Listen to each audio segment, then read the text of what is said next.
जय हिंद साथियों, नमस्कार, सत श्री अकाल, आदाब। मैं पंकज शर्मा आप सभी का फिर से इस YouTube प्लेटफॉर्म क्लासरूम पर हार्दिक स्वागत करता हूं। स्वागत है आप सभी का इस वोकैबुलरी की क्लास में। प्यारे बच्चों, चुन्नू मुन्नू, आज मैं आपको कुछ नए वर्ड्स लेके आया हूं, देखते हैं क्या है। और सारे बच्चे आ जाओ जल्दी से। Very good evening, good evening, बहुत सबको मेरी तरफ से बच्चों गुड इवनिंग। चलिए शुरू करते हैं क्लास वोकैबुलरी की 1000 सीरीज की। क्लासेस कैसी चल रही है? वर्ड्स याद हो रहे हैं ना सारे आपको? एवरीडे 30 वर्ड्स आपको याद करने हैं चुन्नू मुन्नू, और 5 आपको इडियम्स याद करने हैं। चलो शुरू करते हैं। आज का पहला वर्ड देखिए क्या है। आज का पहला वर्ड है हमारे पास, मेरे पास पहला वर्ड है अबंडेंट, ABUNDANT। ठीक है, इसका मतलब होता है प्रचुर मात्रा में। क्या होता है? प्रचुर मात्रा में। ठीक है, जैसे कोई भी चीज बहुत ज्यादा मात्रा में है। जैसे अगर आप कहें कि भाई जम्मू एंड कश्मीर के अंदर जो एप्पल्स होते हैं वो प्रचुर मात्रा में पाए जाते हैं, बहुत ज्यादा मात्रा में होते हैं वहां पर। तो कोई भी चीज बहुत ज्यादा मात्रा में है, प्रचुर मात्रा में है, तो उसको कहेंगे वो चीज क्या है? अबेंडेंट है। मैं इसके ऊपर आपको एक सेंटेंस भी करवा देता हूं। इसका सेंटेंस जैसे मैंने लिखा कि the apples are abundant, the apples are abundant in J&K। Jammu and Kashmir में एप्पल्स क्या है? अबेंडेंट है। अच्छा, एक और बात देखो यहां पर, ये जो अबेंडेंट है ये किसके बारे में बता रहा है? एप्पल्स के बारे में। और एप्पल्स क्या होते हैं? नाउन। तो अबेंडेंट क्या हुआ? अबेंडेंट हुआ एक एडजेक्टिव। क्या हुआ? ये एडजेक्टिव। ध्यान रखना, अबेंडेंट एक एडजेक्टिव है और इसका जो सिनोनिम्स और इसका जो एंटोनिम्स होंगे ना, वो भी एडजेक्टिव्स ही होंगे। क्या होंगे? वो भी एडजेक्टिव्स होंगे। जैसे मैं इसके सिनोनिम्स लिखवा देता हूं। इसके सिनोनिम्स हैं, पहला सिनोनिम देखो कि कोई भी चीज प्रचुर मात्रा में, तो उसका सिनोनिम क्या होगा? इसका सिनोनिम होगा कि वो एम्पल है। ध्यान रखो, एम्पल। वैसे इस एम्पल को याद रखो एप्पल से, एम्पल, एप्पल, एम्पल, एप्पल, ऐसे याद रखो। या फिर बाउंटीफुल, BOUNTIFUL, या फिर लिखो प्लेंटीफुल। क्या लिखोगे? प्लेंटीफुल। ठीक है ना। अब इसका अपोजिट क्या हो सकता है? भाई प्रचुर मात्रा में, बहुत ज्यादा मात्रा में, तो मतलब मात्रा बहुत कम है या फिर है ही नहीं। तो फिर क्या होगा? इसका एंटोनिम क्या होगा? इसका एंटोनिम होगा, यानी इसका विलोम शब्द क्या होगा कि कोई चीज बहुत रेयर है। रेयर का मतलब बहुत ही कम है, पाई नहीं जाती, या रेयर है, या फिर नॉट अवेलेबल, उपलब्ध ही नहीं है, उसको हम क्या बोलेंगे? ये इसका अपोजिट हो गया, रेयर होना, यानी बहुत कम मात्रा में उस चीज का होना। चलिए अगले वर्ड पे आते हैं। हमारा नेक्स्ट वर्ड है बारबरस, BAR, बारबरस, BARBAROUS। ना बारबरस किसको बोलते हैं? जंगली। क्या होता है? जंगली या फिर असभ्य को बोलते हैं। किसको बोलते हैं? जंगली या असभ्य। जैसे कोई भी व्यक्ति होता है, जैसे वो लोग जो जंगलों में रहते हैं, वो एक्चुअली में सोसाइटी से थोड़ा सा अलग रहते हैं, समाज से अलग रहते हैं। और जो लोग समाज से अलग रहते हैं वो सभ्य नहीं कहलाए जाते। मतलब सभ्य का मतलब है कि सभ्यता में रहने वाले लोग सभ्य कहलाएंगे, और जो सभ्यता में नहीं रहते वो असभ्य कहलाएंगे। तो सिविलाइज्ड पीपल और अनसिविलाइज्ड, जो असभ्य लोग होते हैं, जंगली, जिनका बिहेवियर जो है सोसाइटी के हिसाब से नहीं है, जैसा एक समाज में होना चाहिए, तो उनको जंगली और असभ्य कहा जाता है। अब इसके जैसे मैंने लिखा कि सम पीपल, कुछ लोग, some people are barbarous in their behaviour. कुछ लोग अपने बिहेवियर में क्या होते हैं? कुछ लोग अपने बिहेवियर में क्या होते हैं? बारबरस होते हैं, मतलब बहुत जंगली होते हैं। उनको नहीं पता कि सोसाइटी में कैसे बिहेव किया जाता है, कैसे काम किया जाता है। चलिए अब इसका सिनोनिम देख लेते हैं। सिनोनिम, बारबरस का सिनोनिम क्या होगा? चुन्नू मुन्नू बताओ, बारबरस का सिनोनिम क्या हो सकता है? सोचिए। इसका सिनोनिम हो सकता है सिविलाइज्ड। क्या हो सकता है? सिविलाइज्ड, यानी जो सभ्य है उसको हम कह सकते हैं, जो सोसाइटी में रहता है। या फिर हम कह सकते हैं एजुकेटेड। क्या कह सकते हैं हम? एजुकेटेड, जो एजुकेटेड है। या हम कह सकते हैं जो रिफाइंड है। रिफाइंड का मतलब जानते हो? परिष्कृत, जो बहुत ज्यादा रिफाइंड है, उसको भी हम ये कह सकते हैं। सॉरी, ध्यान देना, ये इसके एक्चुअली में मैंने क्या लिखवा दिए, एंटोनिम लिखवा दिए, सिनोनिम नहीं है। क्या है ये? एंटोनिम है। These are antonyms. ओके, गलती से मैंने एंटोनिम्स लिखवा, तो ध्यान रखो, ये है असभ्य, तो सिविलाइज्ड क्या होगा? सभ्य। और जो एजुकेटेड है वो भी सभ्य है, रिफाइंड। अब इसका सिनोनिम क्या होगा? सिनोनिम होगा अनसिविलाइज्ड। क्या होगा? अनसिविलाइज्ड, जो बहुत ही अनसिविलाइज्ड होता है, या फिर हम कह सकते हैं जो ब्रूटल है, ब्रूटल। तो हम इसे ब्रूटल कह सकते हैं। ब्रूटल मतलब बहुत ही निर्दयी है, या क्रूअल भी कह सकते हैं। क्रूअल नेचर का, ब्रूटल नेचर का, या अनसिविलाइज्ड नेचर का क्या कहलाएगा? बारबरस कहलाएगा। और ये जो ऊपर वाले वर्ड है ना बच्चों, ये सिनोनिम्स हैं इसके। जो रिफाइंड है, सिविलाइज्ड है, एजुकेटेड है, पढ़ा लिखा व्यक्ति है, उसको हम इसका अपोजिट मान के चलेंगे। चलिए अब अगले वर्ड पे आते हैं। नेक्स्ट वर्ड है हमारा कॉशियस, CAUTIOUS। कॉशियस का मतलब क्या हुआ? चंदू बताओ, कॉशियस का मीनिंग क्या होगा? कॉशियस, आप याद आ रहा होगा कि जैसे हम कहें कि भाई गाड़ी चलाते वक्त आपको सतर्क रहना चाहिए, आपका ध्यान बिल्कुल रोड पे सामने, कार चलाते वक्त स्टीयरिंग पे आपका हाथ और आपकी आंखें कहां? रोड के ऊपर। यानी आप सतर्क रहें, सावधान रहें। तो सतर्क और सावधान इसका मीनिंग हो गया। अब इसके सिनोनिम क्या होंगे? इसका सिनोनिम होगा जो भी सतर्क, जैसे अलर्ट, अलर्ट कह सकते हैं हम, या फिर हम कह सकते हैं केयरफुल, जो बहुत ही केयरफुल होता है, सावधान से काम करता है। ये दो वर्ड बहुत अच्छे लिखवा रहा हूं, वेरी और चेरी। क्या है? वेरी और चेरी, दोनों एक जैसे हैं पढ़ने में। Very cherry, very cherry. Very cherry का मतलब आप बहुत ही कॉशियस हैं, सावधान हैं।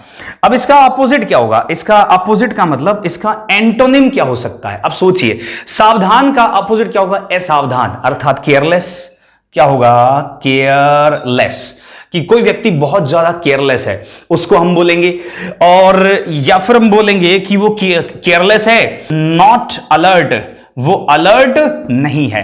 तो कॉशियस का मतलब होता है सावधान, और इसके सिनोनिम होंगे अलर्ट, केयरफुल, वेरी और चेरी। एक बार जल्दी से आप इसको लिख लीजिए, फिर हम आगे बढ़ते हैं। चलिए अब पढ़ते हैं हमारा नंबर 4 वर्ड। ठीक है, नंबर 4 क्या है? नंबर 4 इसका वर्ड है डेफिशिएंट। अब डेफिशिएंट का मीनिंग क्या हुआ? डेफिशिएंट का अर्थ होता है कि कमी होना, किसी चीज में पर्याप्त ना होना, कमी हो जाना। जैसे मैंने कहा भाई तुम्हारे अंदर विटामिन डी की डेफिशिएंसी है, मतलब विटामिन डी डेफिशिएंट हो, आपके अंदर विटामिन डी की कमी है। डॉक्टर ने किसी पेशेंट से कहा कि विटामिन डी की डेफिशिएंसी है, डेफिशिएंट हो, अर्थात कोई चीज क्या है? अपर्याप्त है। अपर्याप्त का मतलब कमी है। क्या है?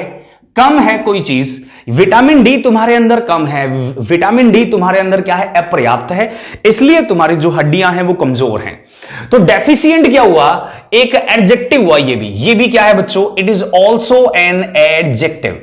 मैंने अभी आज जितने भी जो मैंने वर्ड पढ़ाए, पहला वर्ड पढ़ाया मैंने आपको, जैसे बारबरस पढ़ाया, कॉशियस पढ़ाया, ये सारे के सारे क्या हैं? एडजेक्टिव्स हैं। और जो डेफिशिएंट है ना, ये भी बच्चों एडजेक्टिव्स है। आज सारे वर्ड एडजेक्टिव होने वाले हैं, ध्यान रखो। अब जैसे मैंने इसके ऊपर एक सेंटेंस लिखा, सेंटेंस में समझाता हूं। मैंने कहा कि तुम हो deficient, you are deficient of vitamin D, vitamin D, you are deficient of vitamin D, मतलब तुम्हारे अंदर विटामिन डी की कमी है। इसको अपन विटामिन भी कह सकते हैं और विटामिन भी कह सकते हैं, ध्यान रखना इस बात का। अब इसका सिनोनिम भी देख लेते हैं, सिनोनिम्स। डेफिशिएंट का सिनोनिम क्या होगा? इसका सिनोनिम होगा लैकिंग।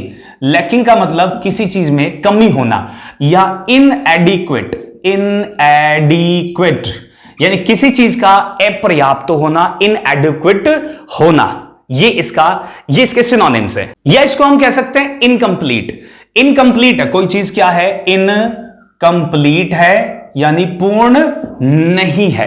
अब इसका एंटोनिम क्या होगा? एंटोनिम होगा कि कोई चीज पर्याप्त है, कोई चीज क्या है? पर्याप्त, मतलब कंप्लीट कह सकते हो, कंप्लीट कह सकते हो, या फिर एडिक्वेट कह सकते हो, एडिक्वेट, या फिर सफिशिएंट भी कह सकते हो। क्या कह सकते हो? सफिशिएंट। तो कंप्लीट बहुत ही सुंदर वर्ड है। सफिशिएंट, बहुत ही प्यारे प्यारे वर्ड सिखा रहा हूं, बहुत ही सुंदर सुंदर, ध्यान देना, ठीक है। तो कंप्लीट, एडिक्वेट और सफिशिएंट, इसके क्या हो गए? एंटोनिम्स हो गए। और डेफिशिएंट के सिनोनिम्स क्या हुए? लैकिंग, इनएडिक्वेट, इनकंप्लीट, यानी किसी चीज की कमी होना क्या कहलाता है? डेफिशिएंट कहलाता है। चलिए नंबर 5 वर्ड पे आते हैं। अगला वर्ड है मेरे पास एलिगेंट। अब एलिगेंट का मतलब क्या हुआ बच्चों? इसका मतलब हुआ सुंदर। कोई चीज बहुत ही सुंदर है, बहुत ही अच्छी है, दिखने में बहुत ही मनोहर है, मनमोहक है, तो उसको हम कहेंगे क्या? एलिगेंट है वो। क्या है? एलिगेंट ना। इसका सिनोनिम्स क्या होगा? इसका सिनोनिम देखिए क्या होगा? ग्रेसफुल होगा, ग्रेसफुल होगा, ठीक है। एलिगेंट का सिनोनिम हो ग्रेसफुल और ब्यूटीफुल, यानी सुंदर है। कोई चीज बहुत ही ग्रेसफुल, ग्रेसफुल का मतलब मनोहर है, मनमोहक, मनोहर, ये इसका सिनोनिम, या ब्यूटीफुल है या वो सुंदर है। अब इसका एंटोनिम क्या होगा? इसका एंटोनिम होगा कोई चीज अगली है। अगली मतलब भद्दी है या फिर रफ है, खुरदरी है। अगली है, रफ है, खुरदरी, या फिर क्रूड है। क्या है? क्रूड। तो क्रूड, अगली, रफ या क्रूड, ये इसके एंटोनिम्स हो गए। तो कितने वर्ड हो गए हमारे पास? We have done 5 words. हमारा पहला वर्ड था अबेंडेंट, फिर था बारबरस, फिर था कॉशियस, फिर हमारे पास डेफिशिएंट, फिर हमारे पास एलिगेंट। 5 वर्ड हो गए और पांचों के कुछ सिनोनिम्स और एंटोनिम्स कंप्लीट हो गए।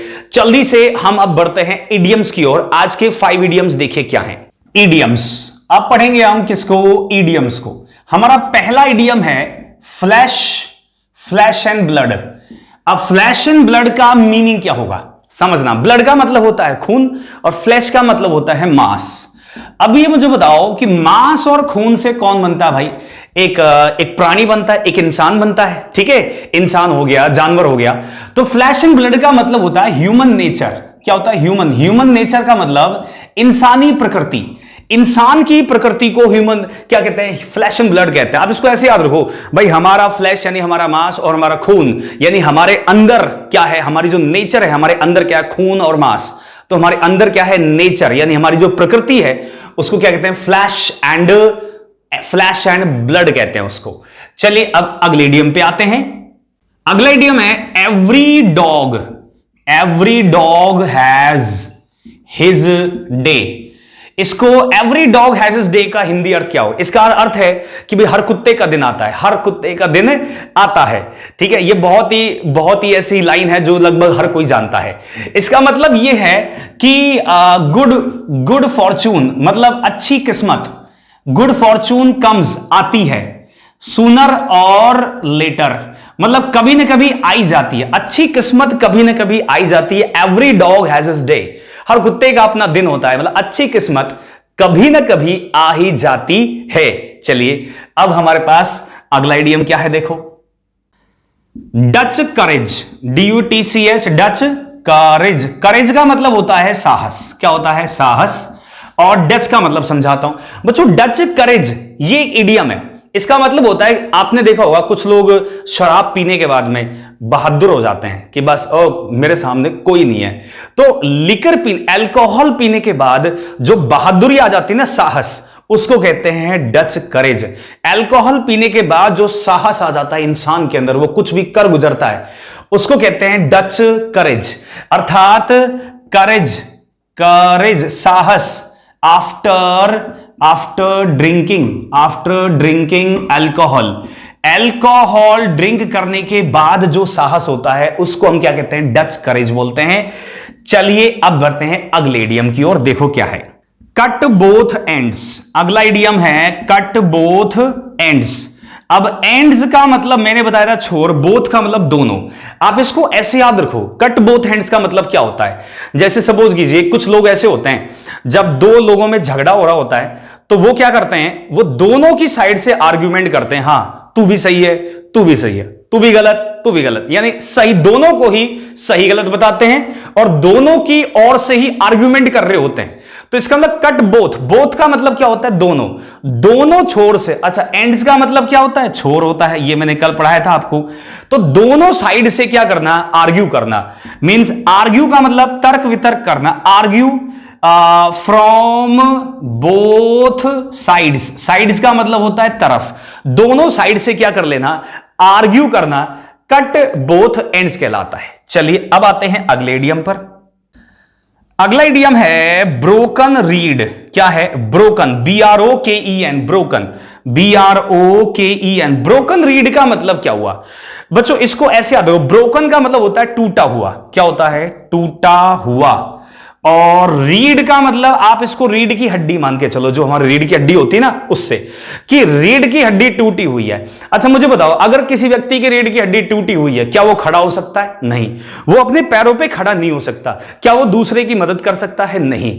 अर्थात ब्रोकन रीढ़ का मतलब क्या हुआ? ऐसा ब्रोकन रीढ़ का मतलब होता है फेल्ड सपोर्ट। क्या होता है? Failed support. ऐसा सपोर्ट जो असफल हो गया है। सपोर्ट का मतलब समर्थन। Support that failed, support that failed मतलब जैसे आपको किसी एक व्यक्ति पे भरोसा था कि यार ये व्यक्ति मेरी हमेशा मदद करेगा, लेकिन जब आपने उसको कॉल किया तो उसने बताया मेरी रीढ़ की हड्डी टूटी हुई है, तो इसका मतलब जो आपका सपोर्ट था वो क्या हो गया? फेल हो गया, ब्रोकन रीड। और कट बोथ हैंड्स, दोनों साइड से क्या करना? आर्ग्यू करना। डच करेज, पीने के बाद में साहस आ जाना। और एवरी डॉग हैज डेज, हर कुत्ते का दिन होता है। और फ्लैश एंड ब्लड यानी मांस खून हमारे अंदर, ह्यूमन नेचर हमारी। चलिए आज के वोकैबुलरी के 30 वर्ड्स कंप्लीट और 5 वर्ड्स हो गए इडियम फ्रेजेस के। बच्चे इसी तरह से वोकैबुलरी की डेली क्लासेस अटेंड करो, रेगुलर अटेंड करनी है। अगर आप रेगुलर क्लासेस को अटेंड करोगे ना तो आपकी वोकैबुलरी बहुत अच्छी हो जाएगी। धीरे धीरे धीरे जो इंग्लिश में जो कमजोरी है ना वो दूर हो जाएगी कंप्लीटली आपकी। चलिए इसी नोट के साथ आज की क्लास फिनिश करते हैं, मिलते हैं अगली क्लास में। गाइस शब्बा खैर, बाय बाय।